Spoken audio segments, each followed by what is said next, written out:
Сәлем, балақай. Қал жағдайың қалай? Мен бүгін саған арнайы ертегі әңгімелеп беру үшін кітаптар әлеміне келдім. Менің кітаптар әлеміне келуімнің себебі де бар.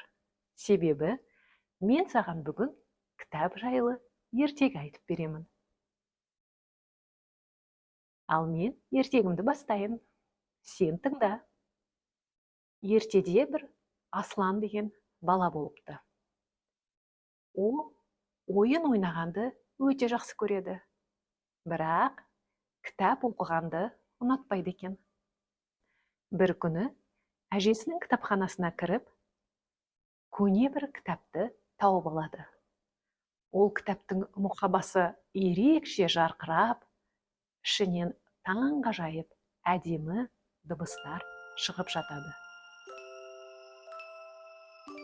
Аслан қызығып кітаптың бетін ашып жібереді. Кітаптың бетін ашқан кезде айналасы өзгеріп, сиқырлы бір әлемге тап болады.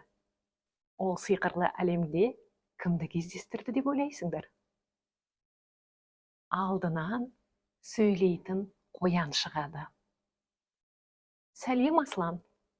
Сен біздің сиқырлы әлемімізге тап болдың. Бұл кітаптар әлемі деп қоян таныстырады.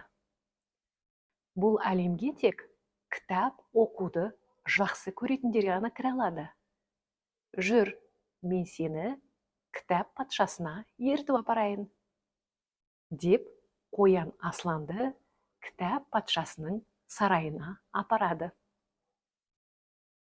Кітап патшасының сарайы өте кең, іші неше түрлі кітаптарға толы екен. Кітап патшасы Асланға былай дейді: егер сен кітап оқысаң, көптеген қызықты оқиғаларға куә боласың.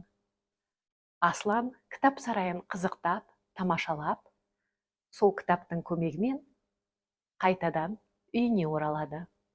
Сол күннен бастап Аслан күнде кітап оқып, кешке қызықты ертегілерді тыңдайтын болыпты. Кітап оқысаң, білімді боласың. Ол сені жаңа әлемдерге жетелейді. Яғни, көптеген қызықты мағлұматтарды біліп, айналаңа да білімді адам ретінде қызықты боласың. Сондықтан да кітап оқуымыз керек.